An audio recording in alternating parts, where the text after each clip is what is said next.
Good afternoon students. एक बार से फिर आप सभी का मैथ्स की डिजिटल क्लासेस में हार्दिक स्वागत है, जिसके अंदर हम कर रहे थे कक्षा 12 मैथमेटिक्स का चैप्टर नंबर 4 यानी कि सारणिक।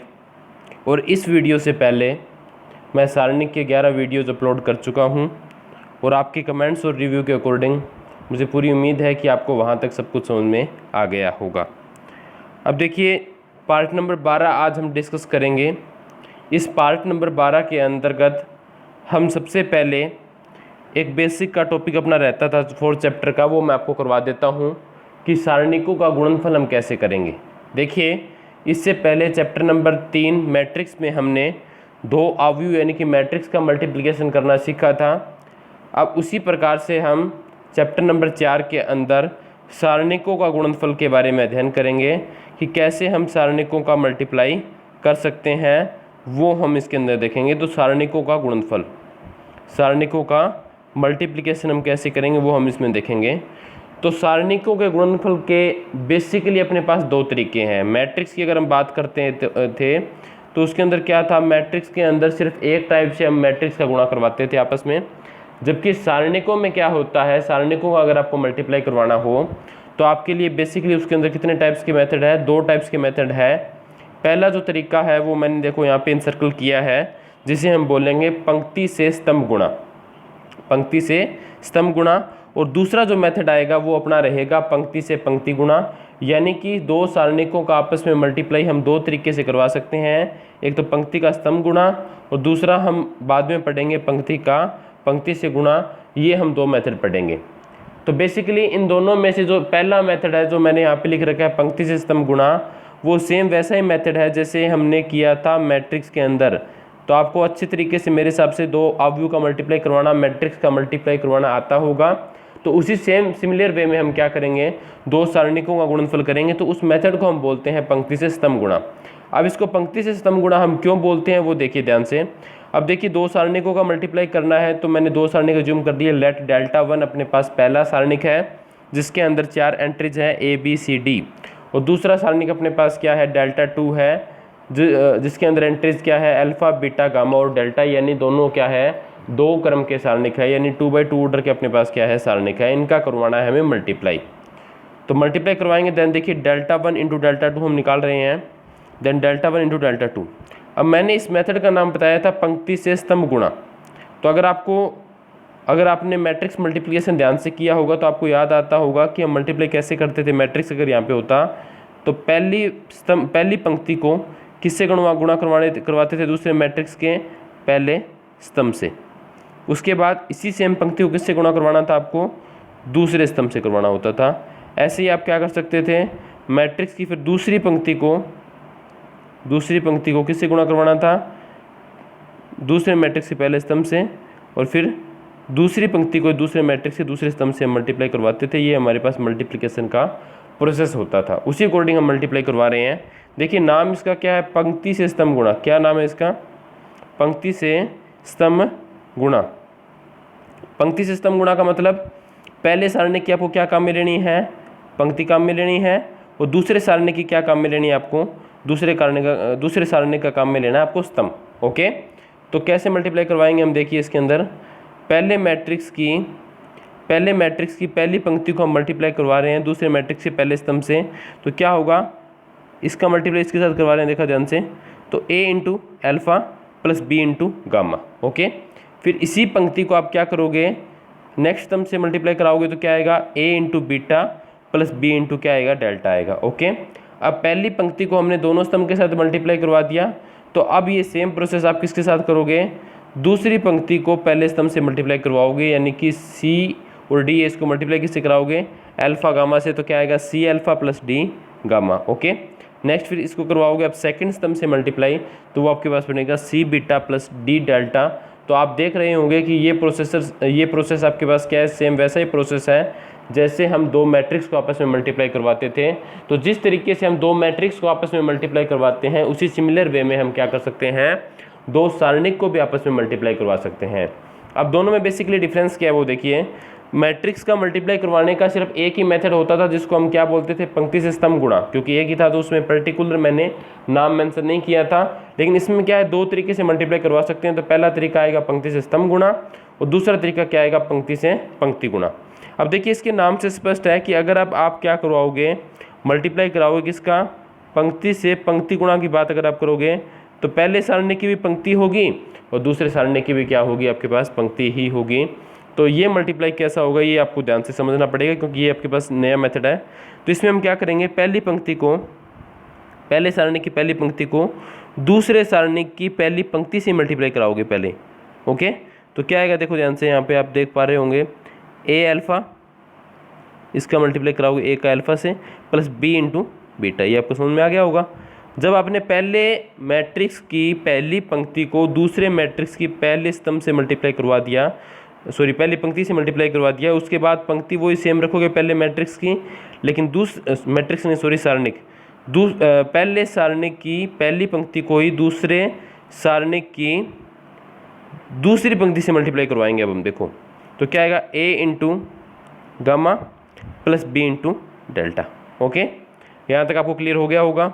इसके बाद जब आपने पहले सारणी की पहली पंक्ति को दूसरे सारणी की दोनों पंक्तियों से मल्टीप्लाई करवा दिया, उसके बाद आप क्या करोगे, पहले सारणी की दूसरी पंक्ति को दूसरे सारणी की पहली पंक्ति से मल्टीप्लाई कराओगे तो क्या आएगा आपके पास, C into alpha plus D into beta. फिर इसको किससे मल्टीप्लाई कराओगे, दूसरी पंक्ति को दूसरे सारणी की दूसरी पंक्ति से कराओगे तो क्या आएगा, सी गामा प्लस डी डेल्टा। ये आपके पास आंसर रहेगा। अब इसका नाम पंक्ति से पंक्ति गुणा क्यों है वो देखिए, आप पहले सारणी की आप क्या यूज़ कर रहे हो, पंक्ति यूज़ कर रहे हो, दूसरे सारणी की आप क्या यूज़ कर रहे हो, पंक्ति यूज़ कर रहे हो, दोनों सारणी की यहाँ पे पंक्तियाँ ही यूज़ होती है, इसलिए इसे हम क्या बोलते हैं, पंक्ति से पंक्ति गुणा बोलते हैं। अब देखिए सारणी के मल्टीप्लाई के आपने दो मेथड पढ़ लिए, एक तो पंक्ति का स्तंभ से गुणा जैसे मैट्रिक्स में होता था, दूसरा पंक्ति का पंक्ति से गुणा। तो क्या इन दोनों में बेसिकली कोई डिफरेंस है या फिर इनका जो आंसर आएगा वो अलग अलग आएगा या फिर सेम आएगा, ये हमें देखना है। तो एक एग्जांपल से इस चीज़ को हम क्लियर कर लेते हैं। एग्जांपल देखिए, यहाँ मैंने डेल्टा 1 एक सारणी कंसिडर किया है 2 3 1 4 और दूसरा डेल्टा 2 अपने पास क्या है 1 2 3 4। आपको मल्टीप्लाई करवाना है डेल्टा 1 को डेल्टा 2 से, और मल्टीप्लाई करवाने के प्रोसेस आपको पता है दो तरीके से आपने पढ़ लिए। तो दोनों तरीके से हम मल्टीप्लाई करवा के यहाँ पर देखेंगे कि क्या दोनों तरीक़ों से मल्टीप्लाई करवाने के बाद आपका जो आंसर आएगा वो सेम आएगा या फिर जो आंसर है वो आपके पास मेथड डिपेंडेंट होगा, यानी मेथड के अकॉर्डिंग डिफरेंट आएगा, ये आपको देखना है। तो पहले हम करवा लेते हैं पंक्ति से स्तंभ गुणा। पंक्ति से स्तंभ गुणा करवा रहे हैं तो देखिए डेल्टा 1 इंटू डेल्टा 2, पहला सारणिक मैंने लिख लिया 2 3 1 4, दूसरा लिख लिया मैंने 1 2 3 4। पंक्ति से स्तंभ गुणा है तो पहली पंक्ति को पहले स्तंभ से मल्टीप्लाई करवाएंगे तो क्या आएगा 2 इंटू 1 2, 3 इंटू 3 9। ओके, फिर उसी पंक्ति को दूसरे स्तंभ से मल्टीप्लाई करवाओ तो क्या आएगा 2 इंटू 2 4 प्लस 3 इंटू 4 12 आ गया। ओके, फिर दूसरी पंक्ति को पहले स्तंभ से करवाओगे तो क्या आएगा 1 इंटू 1 1 ही आएगा, 4 इंटू 3 आएगा 12। ओके, फिर क्या आएगा 1 इंटू 2 2 आएगा, 4 इंटू 4 क्या आएगा 16 आएगा। यहाँ तक आपको क्लियर हो गया होगा। अब देखिए 2 + 9 कितना होता है 11 होता है, 4 + 12 कितना होता है 16 होता है, 1 + 12 13 होता है और 2 + 16 कितना होता है 18 होता है। यहाँ तक आपको समझ में आ गया होगा। अब ये देखिए 2/2 ऑर्डर का क्या है, ये एक डिटरमिनेंट है और 2/2 ऑर्डर के डिटरमिनेंट की आप वैल्यू इजीली फाइंड आउट कर सकते हो। तो क्या आएगा 11 इंटू 18 क्या आएगा आपके पास 198, फिर माइनस का निशान 13 इंटू 16 क्या आएगा आपके पास 208।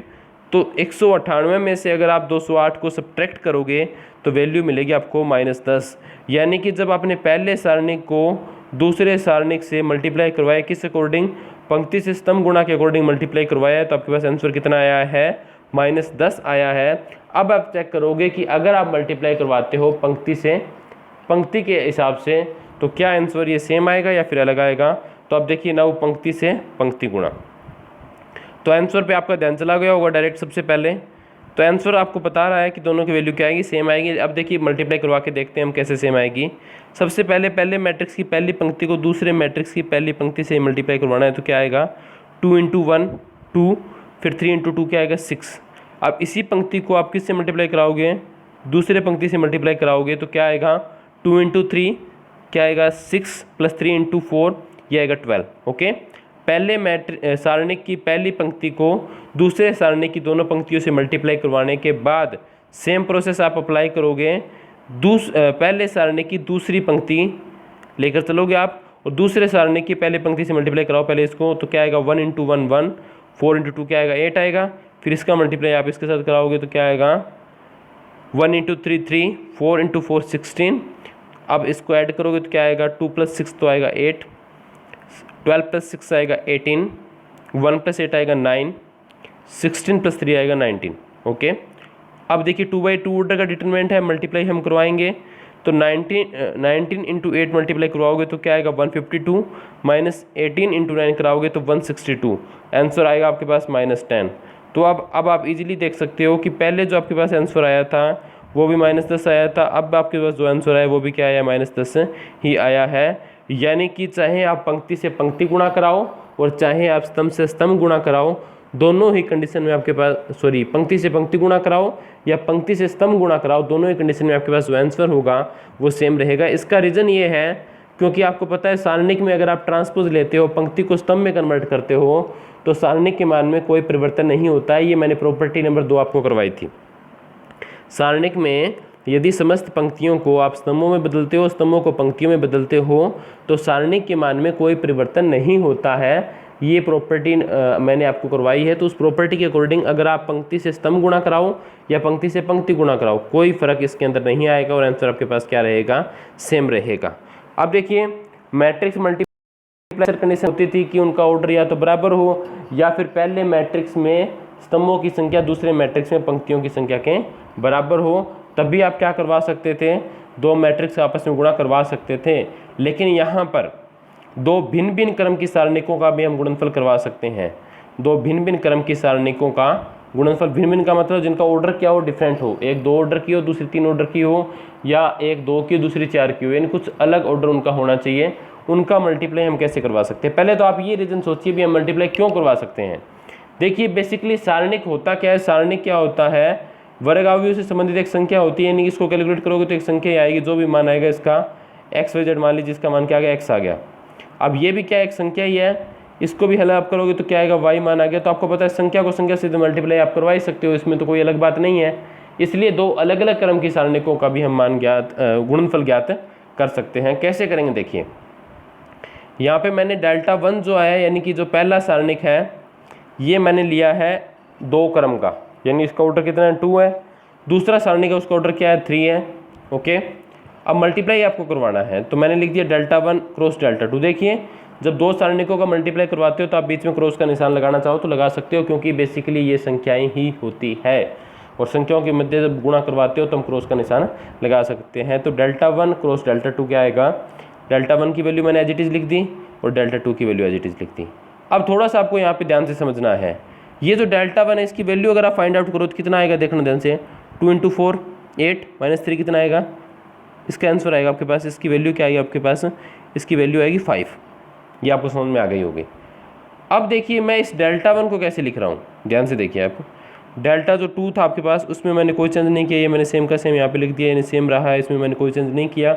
लेकिन Δ1 को मैंने ऐसे लिखा है, क्या मैं इसको ऐसे लिख सकता हूँ, अगर आप ध्यान से देखोगे तो इसमें और इसमें बेसिकली कोई डिफरेंस नहीं है, क्योंकि इसका ऊपर वाले का मान कितना आता था 5, और इसको अगर आप हल करोगे तो इसका मान भी क्या आएगा 5 ही आएगा। क्यों आएगा, दो प्रॉपर्टीज से आप देख सकते हो। पहला तो ये है कि आपको पता है कि ये आपके पास इसके अंदर आप क्या करोगे, इसको अगर आप एक्सपेंड करते हो इस चीज़ को किसके अकॉर्डिंग करोगे, प्रथम पंक्ति से कर लो या प्रथम कॉलम से, यानी दोनों ऑप्शन बनते हैं आपके पास, प्रथम पंक्ति से एक्सपेंड करो या प्रथम कॉलम से एक्सपेंड करोगे तो इसकी वैल्यू हम निकाल सकते हैं। तो एक्सपेंड अगर हम करेंगे तो 1 तो बाहर आ जाएगा।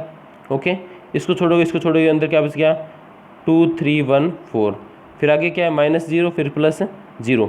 इसको अगर आप हल करोगे तो वैल्यू क्या आनी है आपके पास 5 ही आनी है, यानी कि मान में कोई परिवर्तन आपके पास यहाँ पर नहीं हुआ है।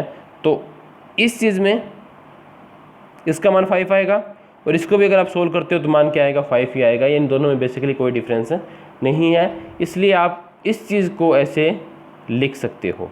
ओके, ऐसे लिखने के बाद ये क्या बन गया 3 ऑर्डर का डिटरमिनेंट बन गया, ये भी 3 ऑर्डर का डिटरमिनेंट है, यानी कि दोनों का ऑर्डर क्या बन गया आपके पास समान बन गया। तो आप इजीली मल्टीप्लाई करवा सकते हो। नाउ वी कैन अप्लाई, पंक्ति से स्तंभ गुणा के अकॉर्डिंग भी मल्टीप्लाई करवा सकते हो या फिर आपकी मर्जी है आप पंक्ति से पंक्ति गुणा के अकॉर्डिंग भी मल्टीप्लाई करवा सकते हो, क्योंकि बेसिकली दोनों में डिफरेंस नहीं है। तो ये आपके पास जनरली एक कॉन्सेप्ट बन गया। आपको याद रखना है कि जब भी आपके पास कोई दो अलग अलग ऑर्डर के डिटरमिनेंट दे रखे हो, उनका मल्टीप्लाई करवाना हो, तो जो छोटे वाला डिटरमिनेंट होता है उसके अंदर आप क्या करोगे, जो आपके पास डायगोनल एंट्री उसको आप 1 पुट करोगे, बाकी एंट्रीज को क्या रखोगे, 0 रखोगे, तो उसके मान में कोई परिवर्तन नहीं होने वाला, इसलिए आप उसको इस तरीके से हल कर सकते हो। क्लियर है बात। इसके बाद देखिए आपके कमेंट्स के अकॉर्डिंग और एक दो बच्चों का हमारे पास मैसेज भी आया था, जिसके अकॉर्डिंग मुझे लगता है कि जो आपके पास एक्सरसाइज 4.2 थी, उसका जो लास्ट क्वेश्चन था, क्वेश्चन नंबर 13, वो उसमें आपको प्रॉब्लम है। तो मैं उस क्वेश्चन को यहाँ पर डिस्कस करने जा रहा हूँ। क्वेश्चन नंबर 13 क्या है वो देखिए, उसकी स्टेटमेंट देखिए क्या है। यदि सारणिक, एक सारणिक आपको गिवन है डेल्टा, वैल्यूज उसमें दे रखी है A1 B1 C1 A2 B2 C2 A3 B3 C3 में capital A1 capital B1 capital C1 आदि क्रम से स्मॉल A1 B1 C1 आदि के सहखंड है। बस इस लाइन को ध्यान से समझो, क्वेश्चन आपका सोल्व हो जाएगा। देखिए नॉर्मली सेकंड जो A11 जो होता है उसके सेकंड को मैं कोफैक्टर होता है उसको मैं दिखाता हूँ F11 से, ओके।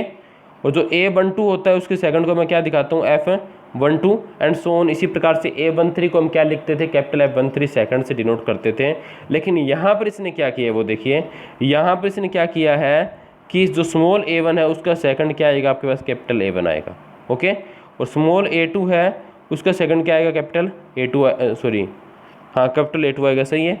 और B1 का क्या आएगा, कैपिटल B1 आएगा। यानी कि स्मॉल A1 B1 C1 के सेकंड क्या है, capital A1 capital B1 capital C1 है। आपको सीधे ये करना है कि डेल्टा स्क्वायर की वैल्यू क्या आएगी, capital A1 capital B1 capital C1 capital A2 B2 C2 capital A3 B3 और C3, ये हमें लेके चलना है, ये हमें प्रूव करना है, सॉरी। तो देखिए सबसे पहले हम लिख देते हैं कि गिवन क्या है, आपको दिया गया क्या है, दिया गया क्या है, डेल्टा। डेल्टा आपको दे रखा है, डेल्टा क्या दे रखा है आपको, A1 B1 C1 A2 B2 C2 A3 B3 और C3। लेट यानी कि मैंने यहाँ पे अज्यूम किया है डेल्टा डैश। डेल्टा डैश कोई दूसरा सारणिक है जिस जो क्या है उसके अंदर मैं एलिमेंट्स की जगह इनके सेकंड ले रहा हूँ। दूसरा सारणिक मैंने अज्यूम किया है, माना एक बार, क्या है दूसरा सारणिक, capital A1 capital B1 capital C1 capital A2 capital B2 capital C2 capital A3 capital B3 और कैपिटल C3, ये मैंने अज्यूम कर लिया, ओके। अब देखिए डेल्टा इंटू डेल्टा डैश हमें करना है, delta into delta dash, delta into delta dash हमें करना है। तो पहले मैं डेल्टा की वैल्यू लिख लेता हूँ। डेल्टा की वैल्यू क्या थी, small A1 B1 C1 A2 B2 C2 A3 B3 C3, ये अपने पास डेल्टा की वैल्यू थी। अब मैं लिख लेता हूँ डेल्टा डैश की वैल्यू। डेल्टा डैश की वैल्यू क्या है, capital A1 B1 C1 capital A2 B2 C2 capital A3 B3 और C3। अब देखिए दो सारणी के दोनों का मल्टीप्लाई है। अब सारणी का मल्टीप्लाई हम करवा सकते हैं दो तरीके से, मैंने अभी आपको करवाया था शुरू में, आज मैंने बेसिक में करवाया। एक तो पंक्ति से स्तंभ गुणा और दूसरा पंक्ति से पंक्ति गुणा। पंक्ति यानी रो का मल्टीप्लाई एक तो किसके साथ है, कॉलम के साथ, और दूसरा रो का मल्टीप्लाई किसके साथ है, रो के साथ। दोनों में से कोई भी मेथड आप लगा सकते हो, आंसर आपका सेम आता है। लेकिन यहाँ पे हमें प्रूव करने के लिए क्या करना पड़ेगा, यहाँ पर हमें क्या करना पड़ेगा, देखिए ध्यान से, मैं यहाँ पे मल्टीप्लाई करवा रहा हूँ, पंक्ति से पंक्ति गुणा मल्टीप्लाई करवा रहा हूँ, ध्यान रखना। तो आपको लिखना है यहाँ पे पंक्ति से पंक्ति, ये नहीं लिखना आपको लिखना है पंक्ति से पंक्ति गुणा करवाने पर। पंक्ति से पंक्ति गुणा करवाओगे तो पहले सारणी की भी पंक्ति काम में आएगी और दूसरे सारणी की भी क्या काम आएगी, पंक्ति काम में आएगी। मल्टीप्लाई करवाइए, क्या आएगा, small A1 capital A1 small B1 capital B1 small C1 capital C1। यहाँ तक आपको समझ में आ गया होगा। इसके बाद पहले सारणी की वही पंक्ति रहेगी, दूसरे सारणी की दूसरी पंक्ति लेके चलो, आप क्या आएगा, small A1 capital A2 small B1 capital B2 small C1 capital C2, okay. फिर दूसरे सारणी की तीसरी पंक्ति को मल्टीप्लाई करवाएंगे हम, तो small A1 capital A3 small B1 capital B3 small C1 capital C3। ये आपके पास क्या रहेगा, पहली पंक्ति को तीसरी पंक्ति से अगर आप मल्टीप्लाई करवाते हो दूसरे सारणी की, तो ये आपके पास रहेगा। अब पहली पंक्ति को मैंने हर एक पंक्ति से मल्टीप्लाई करवा दिया, तो मैं क्या करूँगा, पहले सारणी की दूसरी पंक्ति को मल्टीप्लाई कराऊंगा।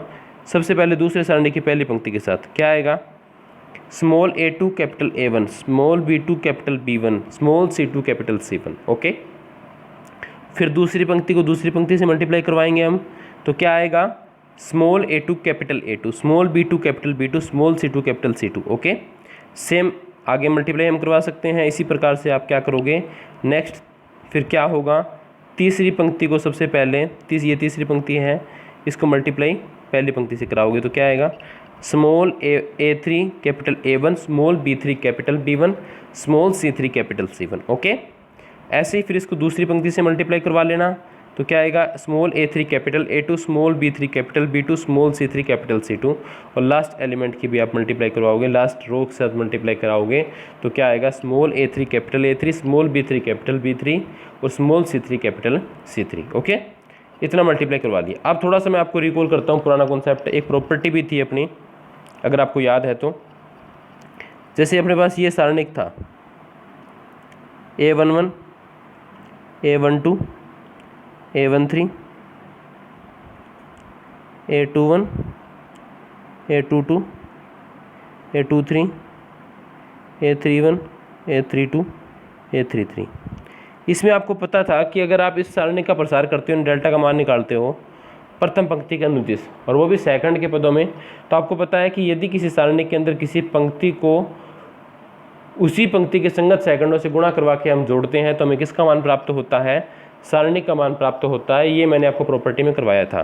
तो डेल्टा का मान क्या आ सकता है, A11 F11, A12 F12, A13 F13, जहाँ पे ये F11 F12 F13 क्या है, small A11 small A2 small A13 के क्या है, संगत सेकंड है। तो संगत सेकंड मैंने यूज़ किए हैं यहाँ पे।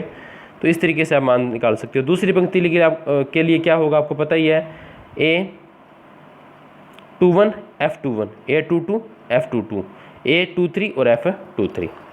एक प्रॉपर्टी और करवाई थी मैंने आपको, प्रॉपर्टी नंबर शायद वो 7 थी, आपके पास गुणधर्म संख्या 7 थी, कि अगर सारणी के अंदर किसी भी पंक्ति के अवयवों को किसी दूसरी पंक्ति के सेकंडों से या किसी भी स्तंभ के अवयवों को किसी दूसरी पंक्ति के सेकंडों से अगर हम गुणा करवा के जोड़ते हैं तो उसका मान कितना प्राप्त होता है, 0 प्राप्त होता है। प्रॉपर्टी नंबर शायद ये 7 थी आपके पास।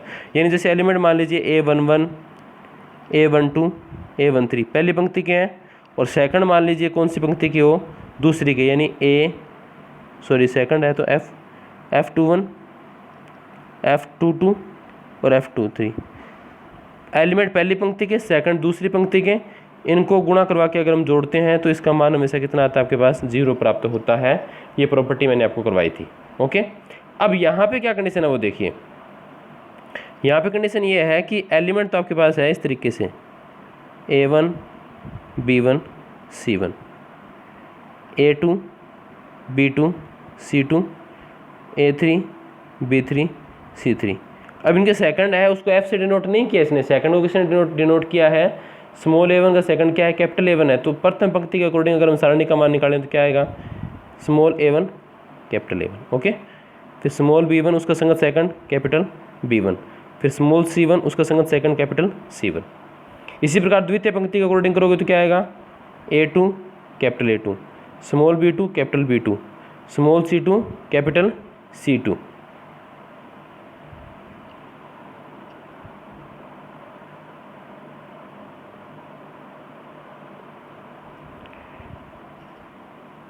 एक सेकंड भाई, ठीक है, स्क्रीनशॉट कैप्चर हो गया था बीच में। तो इस प्रकार से अगर आप क्या करोगे, यहाँ पे इसको ऑब्जर्व करते हो ध्यान से, इस पे आपको ध्यान देना है। यहाँ पे क्या है, जो एलिमेंट है A1 B1 और C1, okay, A1 B1 C1 कौन सी पंक्ति के हैं, पहली पंक्ति के हैं। और जो सेकंड है आपके पास कौन से है, capital A1 capital B1 capital C1, ये कौन सी पंक्ति के हैं, ये भी पहली पंक्ति के हैं। पहली पंक्ति के अवयवों को पहली पंक्ति के ही सेकंडों से गुणा करवा के अगर हम जोड़ेंगे तो ये किसके बराबर होगा, ये सारणी के मान के बराबर होगा, यानी ये किसके बराबर होगा, डेल्टा के बराबर होगा। क्लियर है बात, ये आपको समझ में आ गई होगी। इसी प्रकार यहाँ पे अगर आप देखते हो तो एलिमेंट कौन सी पंक्ति के है, दूसरी पंक्ति के, A2 B2 C2 दूसरी पंक्ति के है, और सेकंड भी कौन से है, दूसरी पंक्ति के है, तो इसका मान भी क्या आएगा, डेल्टा आएगा। सेम इसका मान भी क्या आएगा आपके पास, डेल्टा आएगा, वो मैंने नीचे लिख रखा है यहाँ पर। ओके, अब पीछे जो बच गया सिस्टम, पीछे क्या बच गया उसमें ध्यान दीजिए। यहाँ एलिमेंट कौन सी पंक्ति के, A1 B1 C1 पहली पंक्ति के एलिमेंट है, सेकंड कौन सी पंक्ति के है, capital A2 capital B2 capital C2 second है दूसरी पंक्ति के। और आपको पता है जब भी किसी भी पंक्ति के एलिमेंट को किसी दूसरी पंक्ति के सेकंडों से गुणा करवा के यदि हम जोड़ते हैं तो उसका मान कितना प्राप्त होता है, हमें 0 प्राप्त होता है। ओके, तो इसका मान 0, इसका भी मान कितना आ जाएगा 0, इसका भी मान इसी प्रकार 0, बाकी जो भी बच गया पीछे उनका मान क्या आएगा आपके पास, 0 ही आएगा। यानी आपके पास बेसिकली ये क्या मिल जाएगा, डेल्टा 0 0 0 डेल्टा 0 0 0 डेल्टा, ये मान है किसका, डेल्टा इंटू डेल्टा डैश का। अब देखिए डेल्टा क्या है, डेल्टा एक संख्या है, डेल्टा सारणिक का मान है, सारणिक का मान क्या होती है, एक संख्या होती है, और ये क्या है, सारणिक है। और सारणिक के अंदर हम कोई चीज़ कब कॉमन निकाल सकते हैं, जब वो किसी भी एक पंक्ति से कॉमन आती हो या किसी भी एक स्तंभ से कॉमन आती हो। तो यहाँ पे अगर आप ध्यान से देखते हो तो डेल्टा पहली पंक्ति से कॉमन आता है, डेल्टा दूसरी पंक्ति से भी कॉमन आता है और डेल्टा तीसरी पंक्ति से भी कॉमन आता है। तो हर एक पंक्ति से अगर हम डेल्टा कॉमन लेंगे तो बाहर क्या आएगा बताइए, डेल्टा क्यूब आएगा। ओके, बाहर क्या आएगा, डेल्टा क्यूब, अंदर क्या बच गया 1 0 0 0 1 0 0 0 1। ओके, और ये आपके पास क्या है, त्रिभुजाकार अवयव से संबंधित क्या है, सारणिक है। और त्रिभुजाकार अवयव से संबंधित सारणिक का मान उनके क्या होता है, मुख्य विकर्ण के अवयवों का गुणनफल होता है, यानी इसका मान क्या आएगा, 1 ही आएगा। अगर आपको ये प्रॉपर्टी याद नहीं रहती है तो इसका आप एक्सपेंड कर लेना, एक्सपेंड करने के बाद भी इसका मान क्या आना है, 1 ही आएगा। यानी कि आपके पास क्या आ गया, देखिए ध्यान से, delta dash into delta, delta into delta dash क्या आ गया, डेल्टा क्यूब इंटू 1। ओके, इन डेल्टा इंटू डेल्टा डैश क्या आ गया, डेल्टा क्यूब आ गया। अब इस डेल्टा से क्यूब कैंसिल होगी। ओके, तो यहाँ पे क्या बचेगी, स्क्वायर बचेगी ना। तो वैल्यू क्या आ गई आपके पास, वैल्यू आ गई आपके पास delta square equal to delta dash, delta square equal to delta dash. अब आप देखिए डेल्टा डैश क्या है, डेल्टा डैश तो आपने ये ज्यूम किया था, देखिए डेल्टा डैश तो आपने ये ज्यूम किया था। तो डेल्टा डैश की अगर हम ये वैल्यू पुट करें तो डेल्टा स्क्वायर की वैल्यू क्या आ गई आपके पास, capital A1 capital B1 C1 capital A2 capital B2 capital C2 capital A3 capital B3 capital C3, ये डेल्टा स्क्वायर का मान है। हेंस प्रूव्ड, ये हमें सिद्ध करना था। उम्मीद करता हूँ कि क्वेश्चन नंबर 13 आपके समझ में आया होगा। और इसी के साथ ही हमारी जो एक्सरसाइज 4.2 है वो कंप्लीट होती है। एक्सरसाइज 4.2 तक मेरे हिसाब से आपको कोई प्रॉब्लम नहीं होगी, क्योंकि जितना आपने कमेंट सेक्शन में बताया था उसके अकॉर्डिंग मैंने आपको क्वेश्चंस करवा दिए। ऑलमोस्ट सारे क्वेश्चन हमने डिस्कस कर लिए। अब पीछे बचती है विविध प्रश्नमाला, विविध प्रश्नमाला 4। उसके क्वेश्चंस को मैंने आपको बोला था 14 नंबर क्वेश्चन तक आप अटैम्प्ट करोगे। डाउट होगी तो आप लिखोगे। आपने अभी तक उनकी डाउट्स के बारे में नहीं बताया है, तो अगर आप डाउट्स नहीं बताओगे तो यही कंसिडर किया जाएगा कि आपने वो क्वेश्चंस कर लिए है बहुत अच्छे तरीके से। अब फिर भी अगर आपको कोई दिक्कत रहे उन क्वेश्चंस में या फिर उससे आगे के क्वेश्चंस में विविध प्रश्नमाला में, तो आप कमेंट सेक्शन में इस वीडियो के बताना, ताकि हम नेक्स्ट वीडियो में उनको डिस्कस कर सकें। 1 या 2 वीडियो के अंदर हमारा 4th चैप्टर भी कंप्लीट हो जाएगा। उसके बाद हम शुरू करेंगे अपना चैप्टर नंबर 5, जो अपने पास किसके ऊपर बेस्ड है, मैट्रिक्स और सारणिक दोनों के ऊपर बेस्ड है।